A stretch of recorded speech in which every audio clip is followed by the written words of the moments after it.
So this L1 is just super, super fast.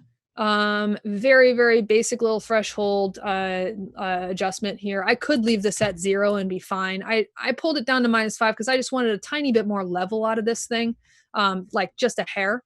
And then the output ceiling is just set from -3. So it's basically, this is just a little safety limiter. So if I get really like crazy, and decide that I want to jack up the output level, the manual makeup gain on this 2500, I can get a good understanding of what's going to happen without clipping the output of the master bus. And then it's just, again, it's just a little safety limiter. It's just. And what about the auto release? What's that? What about the auto release that you've got off right now? It's like, I mean, what? I want it to be set as fast as possible, and for me, I try and be as intentional as possible. And one thing I learned from Mr. Bob Cass was never turn your back on computers or technology. And so I want to be in control all the time of this release, the release timing. And I just think that the way that this one sounds right now, it sounds better with the auto release off. Beautiful. It was a couple of people who had asked, so I thought I'd get that one in there. Okay, so let's hear what you're doing with this, because then we're going to move on, folks, to prepping your stuff for a mastering engineer. So what are we doing here, Piper? Basically nothing. It's just literally a safety limiter. You probably won't hear it at all. That's off.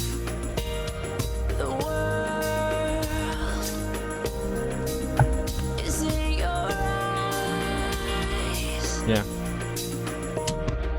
One thing I think the only person who hears it is me, because it's my track and I know it so intimately. But here's the thing, Michael, and this is the reason why I chose this one and also chose to use a tiny, tiny bit of threshold. I chose to give it a little bit of, like, feed the plugin a little bit, is because I personally like the sound of careful limiting to adjust the width in a soundstage, rather than using a stereo widener knob. I personally like the feeling of a little bit of limiting here and there, which will actually open up the stereo image a little bit, create a little bit of depth and sometimes a little bit of height. So sitting here in the mastering room, I can hear when this thing gets turned on and off, because I actually feel the stereo image kind of go, whoop, just kind of inflates just a little bit. You want to try that? See if you guys can hear that real quick. So it's off.